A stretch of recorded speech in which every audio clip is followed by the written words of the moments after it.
Hello, everybody. Adam Parks with another episode of Receivables Roundtable. Today, I'm here with my good longtime friend and fellow receivables entrepreneur, Mr. Jackgordan, the founder of WebRecon, among other things. And if you haven't met Jack before, you probably don't spend a lot of time at conferences because he's at pretty much all of them. But Jack, for anybody who hasn't been as lucky as me to become one of your friends through the years, can you tell everyone a little bit about yourself and how you got to the seat that you're in today? Yeah. How many hours do we have again? I could give you the long version or the short version. Let's start with the Give short me the medium version because I think it's an version. interesting story. So let's see. I'll start in the middle of my career. I acquired my first collection agency, my only collection agency, back in 2004. Spent 4 years banging away at that. I was not very good at it. I learned an awful lot about myself in that time, and decided enough was enough. Uh, Everything about that was hard and painful, but the straw that broke this camel's back was my third lawsuit in 2008, and consumer lawsuit, and so I made that tough decision, right? I can't keep doing this. That whole definition of insanity. Uh, I can't keep doing this to myself, and so I found a buyer and I sold it, and I sold it just as the economy was crashing at the end of 2008, and uh, so really didn't have a lot of options on what to do next. I had this one nagging idea in the back of my brain that I'd been working on for a bit, which was this new problem of dramatically spiking consumer litigation. Obviously, I had some personal uh, uh, stakes involved there as well. Very fresh, raw experience with consumer litigation. And I thought, you know what, it wasn't literally a new problem, but it had escalated quickly in 2007, 2008. Had this idea for a company that I figured, you know what, there are no jobs out there to be had. I would have loved nothing more than to go somewhere and lick my wounds for a while and figure out what my next act would look like. I didn't have that choice. So I started this company, WebRecon, and uh, uh, the big idea there was aggregating consumer litigation data, building tools for collection agencies in the beginning to identify high-risk consumers and maybe be able to sidestep some of that same consumer litigation that was dramatically still growing back in 2008, 9, 10, 11, 12. So I did that. I built it. I'm not a programmer. I'm an idea guy and a marketing guy, and I put everything I had into it. Quite literally, I didn't have much left after that experience of running and finally selling off that collection agency. There wasn't a lot to work with, but I mustered what I had, right, and I got to work and I kept my nose down, and uh, I gave myself some carpal tunnel and changed my eyeglass prescription with the amount of screen time that it took to really kind of bring this vision together. But I did it, and it gained traction really quickly, and it grew to what I'm incredibly proud to call the gold standard, particularly in the receivables marketplace. Gold standard compliance. I don't like calling it a compliance product, risk management product. Um, to the point where I hear people tell me, and there's nothing I'm prouder than this. People tell me all the time, "You're crazy if you don't use WebRecon." Right? I mean that.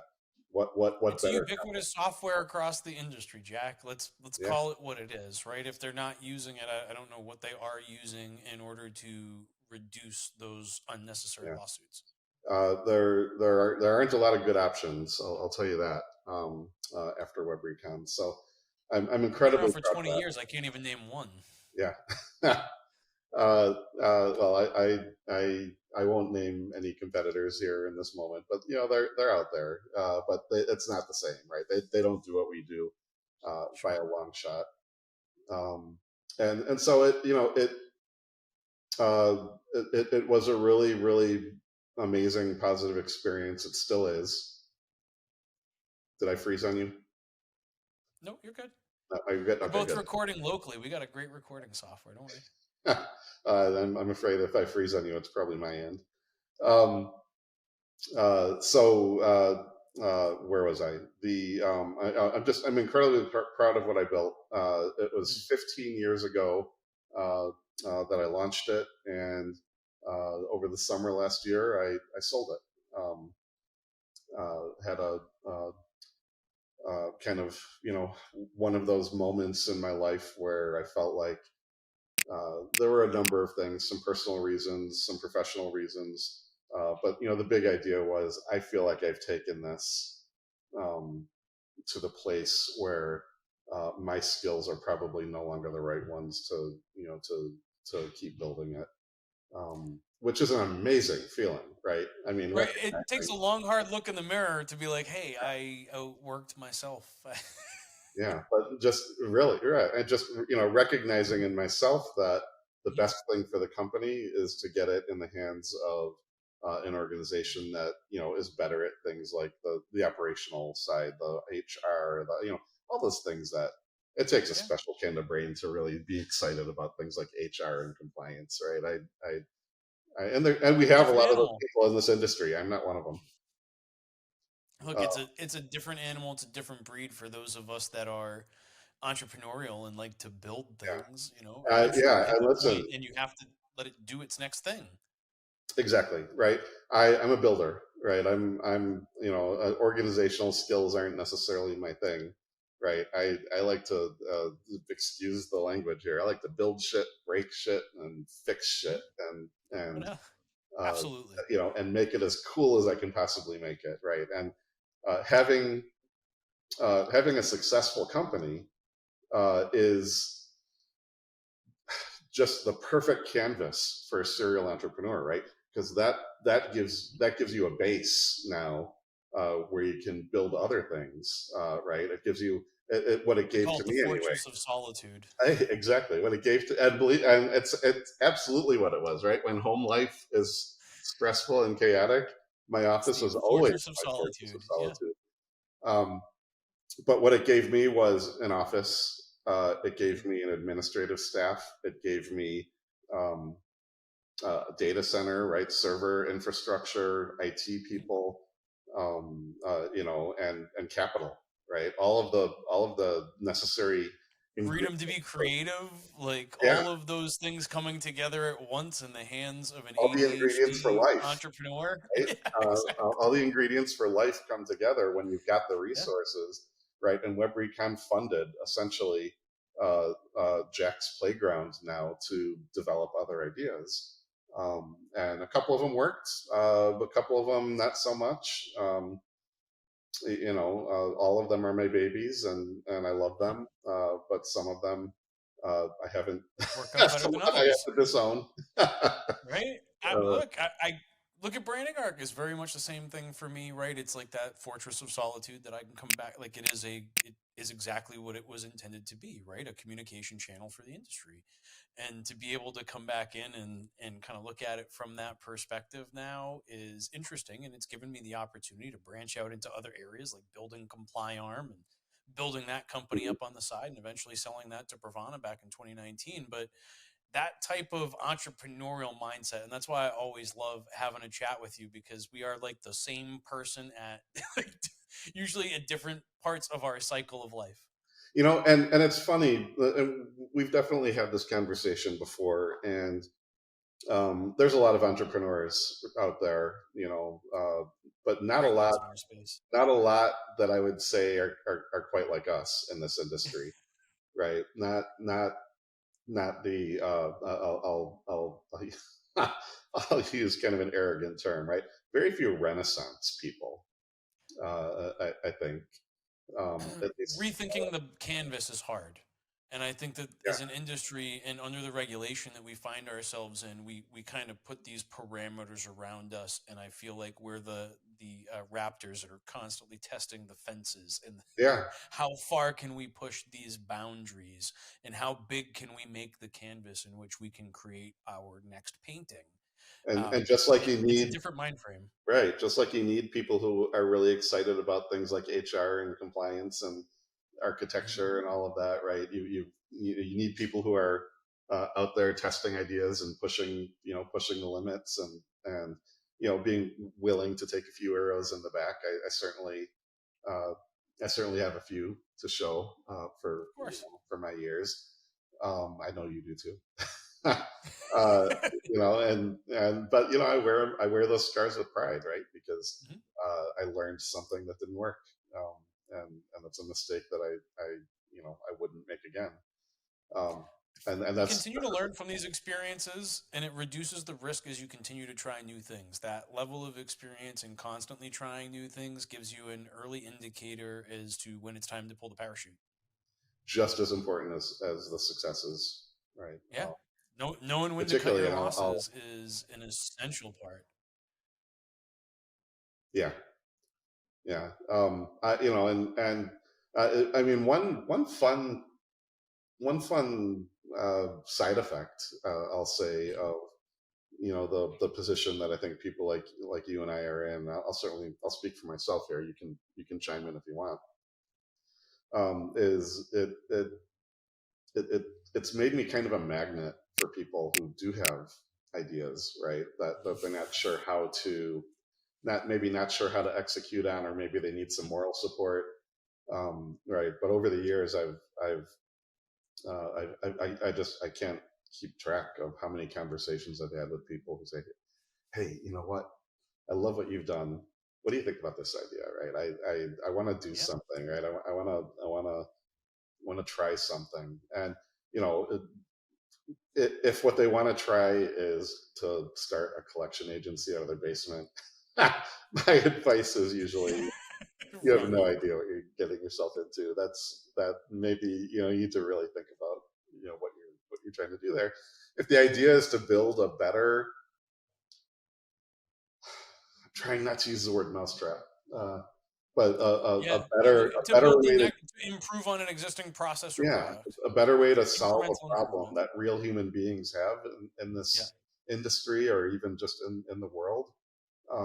That's the most exciting conversation that Hmm. you can have, right? I love it when people come to me with that, because that's where I feel like I can get excited and enthusiastic about giving them the benefit of everything I've learned over the years. And listen, I'm not the smartest guy in the room ever, uh, but but I feel like I've got a lot of really good, solid experience to draw on, and a sense of what's going to work versus what's almost certainly not going to work.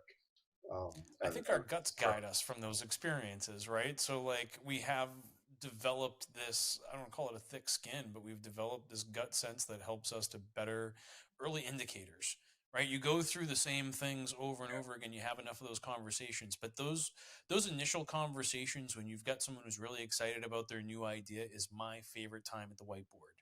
Hit 1,000 square foot whiteboard with that idea and see where it goes. yeah, I absolutely. I love call it doing that. spider sense, Yeah. right? I mean, when you hear something that somebody's working on, that they're hitting That that first nerve. step, right? People never know where to take that first step. And so many times you have a conversation where someone's got a really great idea, but they just struggle to take that first step. And when they get that advice, if they follow it, you may find them in some pretty successful places. And I can point to some wild successes from that regard. But at the same time, you can only do what you can do in terms of providing advice, right?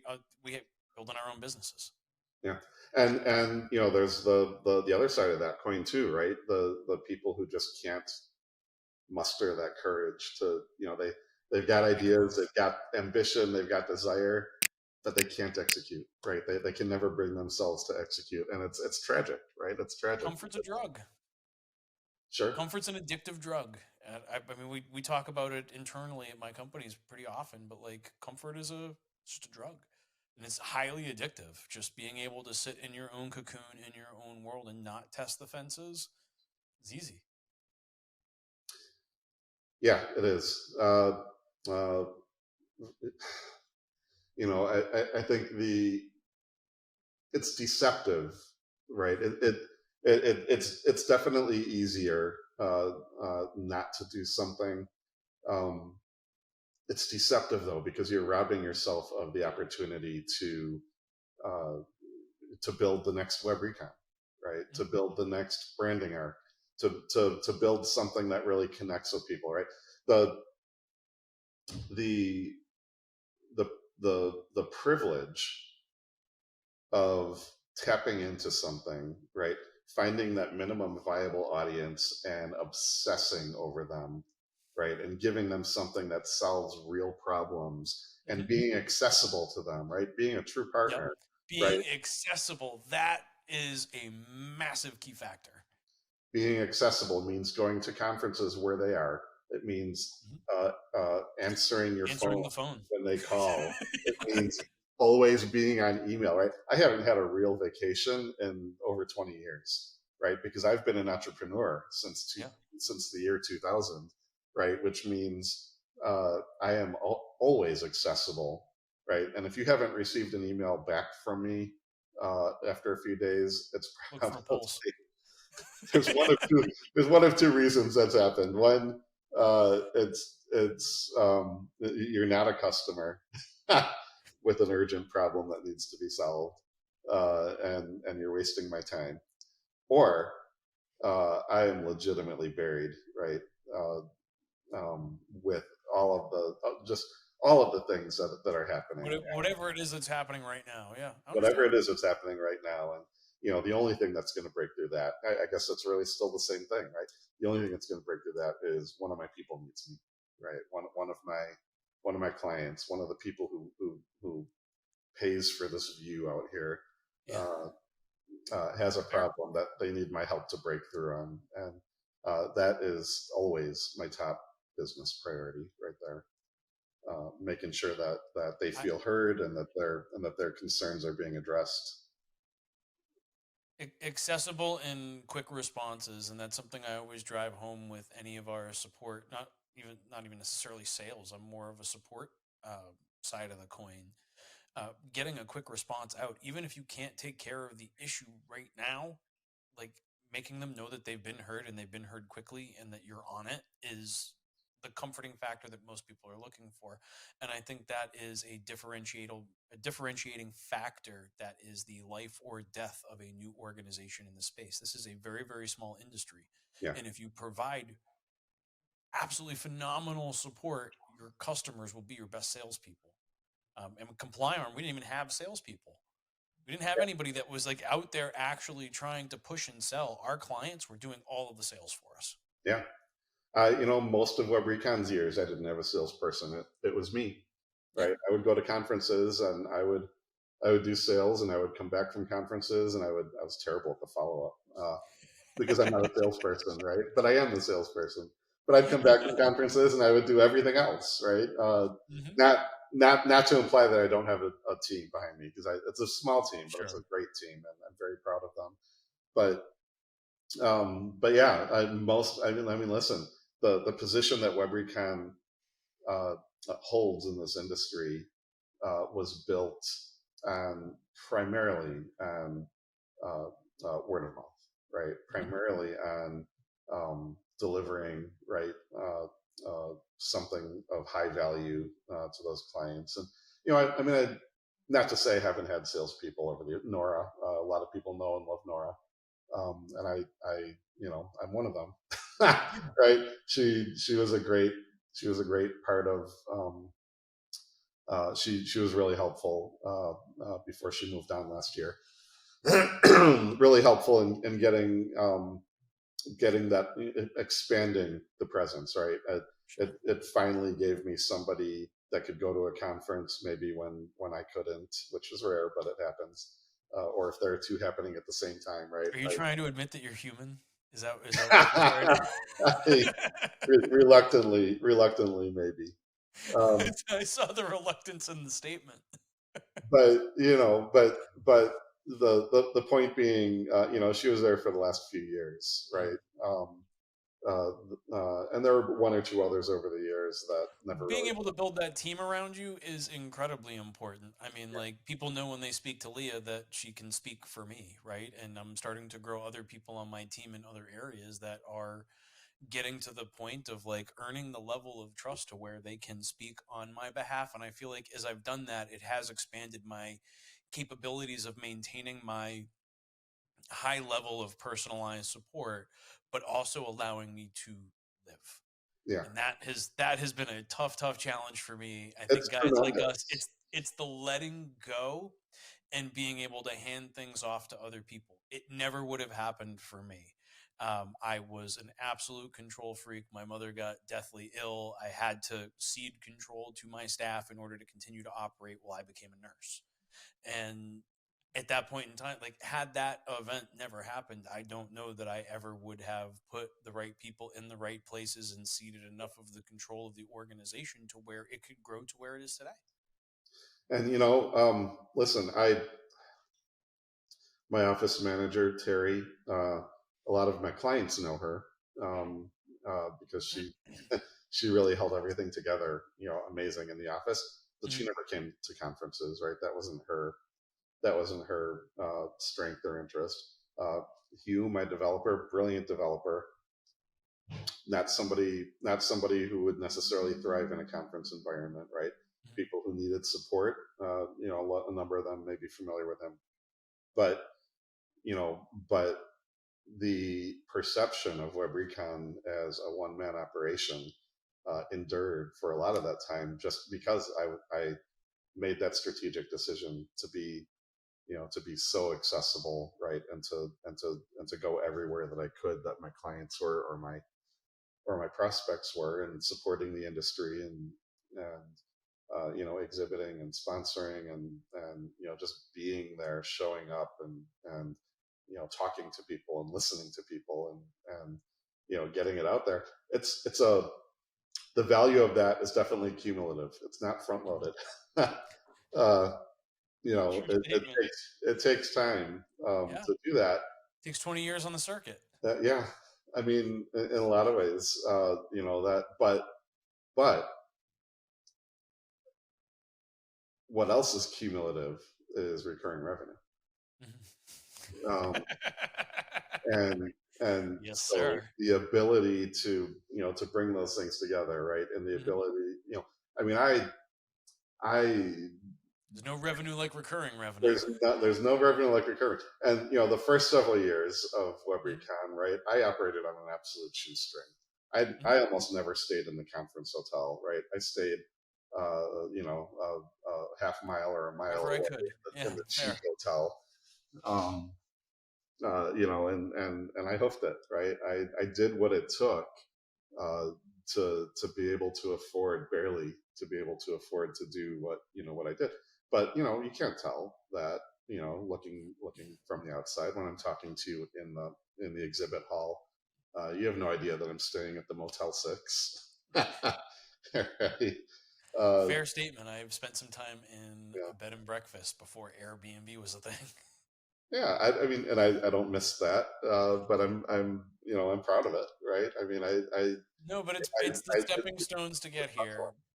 But I got a question for you, Jack. For those that are out here watching this today that are thinking about selling their organizations in the near future, that are kind of going through that process, right, where you kind of hit that top of the hill and you know that it's time, what advice would you give to those people that are reaching that point either in their career or their business's life cycle? Yeah. First of all, don't don't be afraid to explore that. Right? You Good absolutely have advice. the power to decide what you're going to do. Right? And on the one hand, don't be afraid to do it. On the other hand, don't ever be afraid to say no. Right? If it's not the right, if it's just not the right kind of an offer, ultimately that you end up getting. Um, you know, I I am a kind of a person that really didn't know. There was a lot of mystery around that process. Hmm. Um, I ended up working with a broker, one that many of us in this industry know, Michael You can Lamb call them out. at Corporate Advisory Services. Yeah. And there are some other good ones in this space as well. Michael is the one that I'd really developed a relationship with over years, so Sure. that when that time came, he was the first call that I made. Getting advice on the subject, I think, is a great place to start, right? Like reaching out to Yeah, someone who has that expertise, who has the preparatory services to actually help you make sure your business is ready. Well, the first time I went to go sell one of my businesses, I didn't have signed contracts with all of my customers. yeah, They were all friends and family, and like it wasn't really I never really concerned myself with it until we got to the offer point and I had to go get physical signed contracts from everybody. But going through I mean, I share that from my own experience, but a preparatory service like working with somebody makes a lot of sense. yeah, yeah. And listen, you took the words out of my mouth, right? Uh, if if you're thinking about this, and I'll clarify, I'm actually still working for the company for WebRecon. I'm still involved. My role has changed a bit, and I didn't necessarily anticipate it working out that way. It just did, right? And Mhm. I'm having a great time, right? I love it. I've gotten rid of those You got a big stressful smile every parts. time I see you. I've gotten rid of. I'm not in operations so much anymore, and I'm not the one dealing so much with compliance. Mhm. I get to focus on the business development side of things. But had I known I would enjoy that so much, to bring it back around to the question, um, I think really think about what you want, because um, my assumption was that selling it meant essentially retirement, right? Not Mhm. literally, because I'm not the retiring type, but that selling it meant somebody, I was going to transition out and somebody Mhm. else was going to really kind of pick it up. And there would be a transition time that I would get someone trained up, and I was okay with that.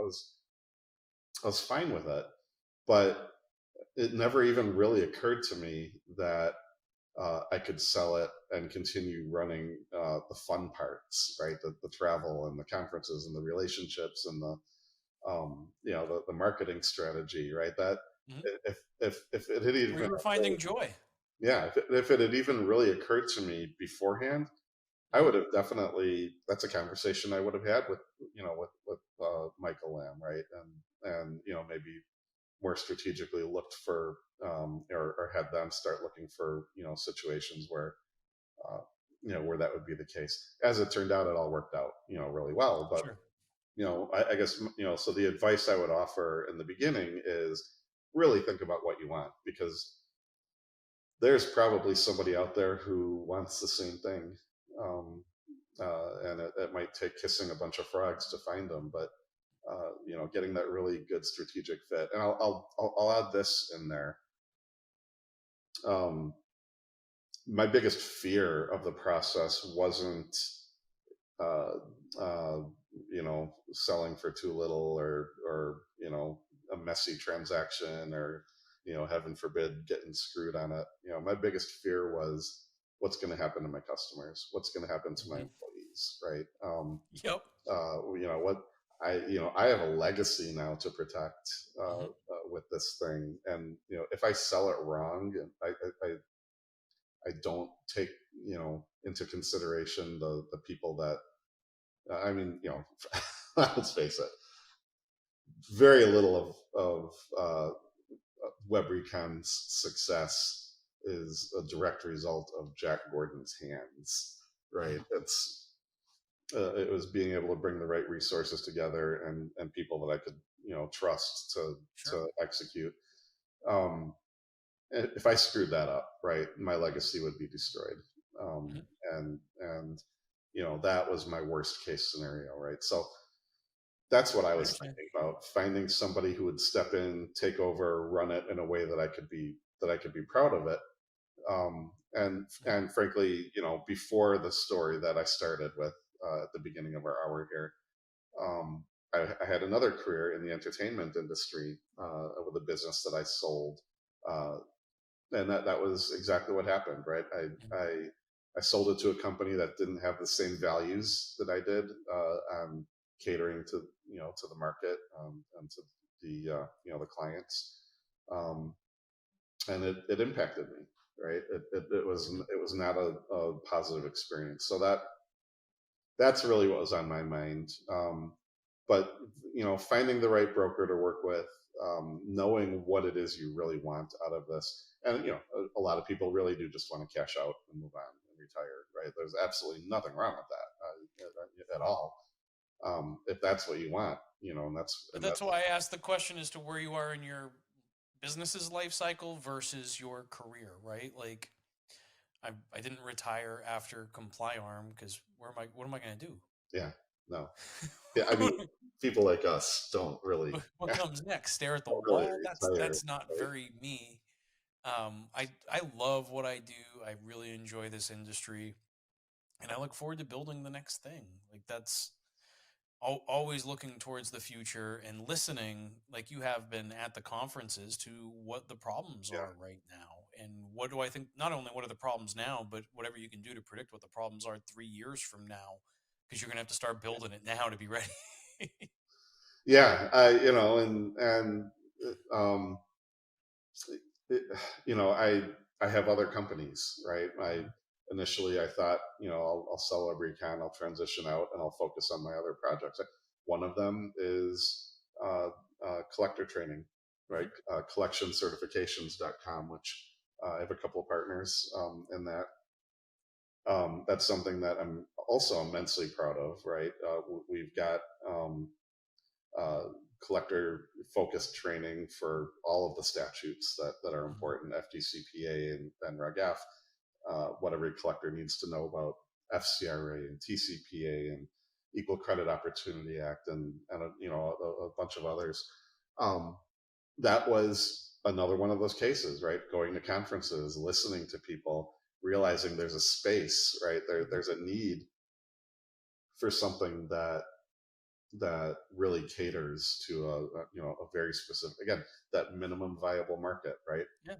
Kind of um like this podcast, right? That is going out to sure. the very specific targeted audience of the receivables management industry, right? Like sometimes it's cool to build a product that has a value attribute to a hyper focused group.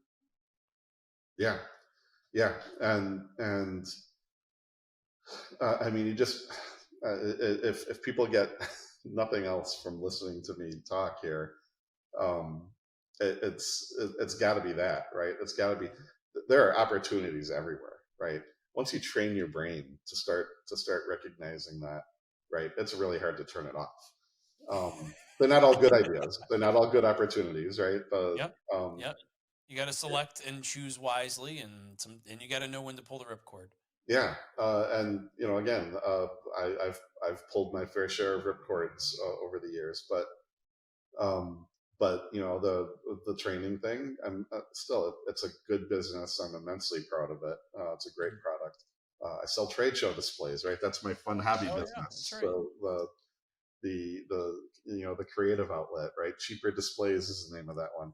And there I it become I got to a point where um I had to recognize that I was developing too many ideas at once, right? Mhm. Which shiny object syndrome, Prioritization, I Jack. like to say that. Prioritization.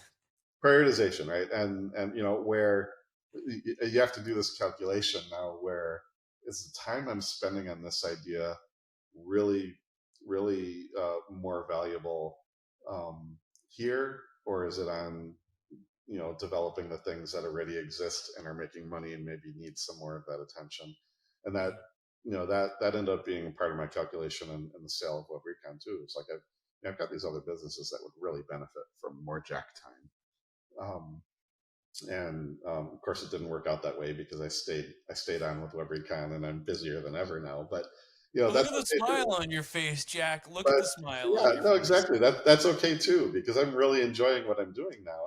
And listen, the part that I didn't say is that in addition now to doing what I consider the fun parts of running WebRecon, I'm also part of a mergers and acquisitions team, right, for the company that acquired WebRecon. It is a company uh, that acquires software companies. Well, And tell us the name of the company. Don't just give us like random the, pieces. the name of the company, well, so it's Constellation Software, Okay. big Canadian company based in Toronto. They have acquired 1,300 plus software companies over the years, and many interesting niches. Um, with that many companies, it's highly segmented, right? So Sure. one division of that company is called Jonas Software. One division of Jonas Software is called the Core Group, and that's the piece that I'm now a part of.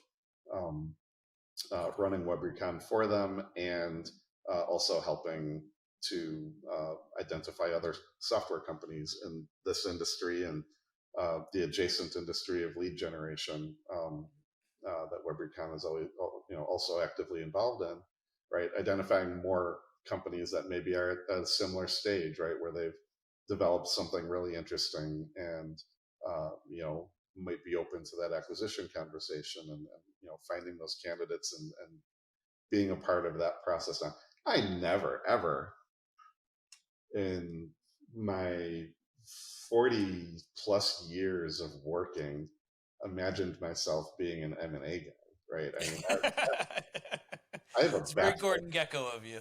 I have a bachelor's degree in marketing, right? Nothing in my past really signaled that this It's the might. culmination of life experience, Jack. Yeah, It's the culmination of life it's so experience. much fun, right? It's so interesting. This whole world that I never had any real idea of how it worked.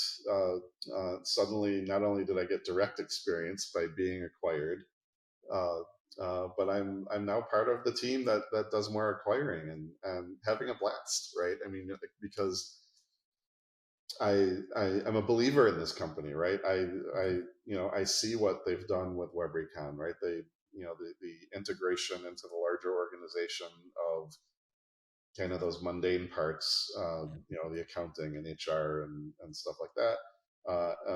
But otherwise, the full autonomy, right, left in the team. Um, it's a great model, right? And I now feel like I want to be an evangelist for that, right? I think there's a lot of people out there like me who um, have poured their heart and soul into something that defines them, right? And they want to find a good home for it. And I think um, there's just a lot to be said for for the way that this process is working, and I'm excited to be a part of it. And I feel like that's a pretty good next act for me, right? Is not only kind of offering that strategic guidance to WebRecon, whether it's literally me, doing all the stuff I'm doing now 5 years from now, or maybe there's another layer there, right? Being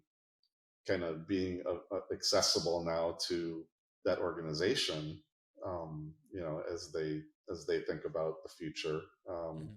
We think about the future, but also, taking all of this experience now and maybe uh, applying it to 10 other companies in the space, right? Mhm. That we can acquire and that I can be a part of.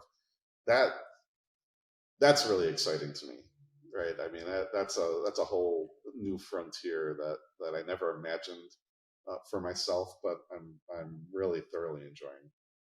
Well, Jack, this has been an incredible storyline. I love what you've done with WebRecon. Obviously, it's just such a well-known brand around the industry, and to get a little bit more insight into kind of what its current state is, right? As you've gone through that process, I think it was the big news of the industry last year when you were selling WebRecon, and then we all got the announcement of who you'd sold it to. No one of us really kind of knew who they were, but it feels like it has been a pretty seamless transition, at least from the outside looking in. And it sounds like from the inside looking out, it's been pretty close to the same.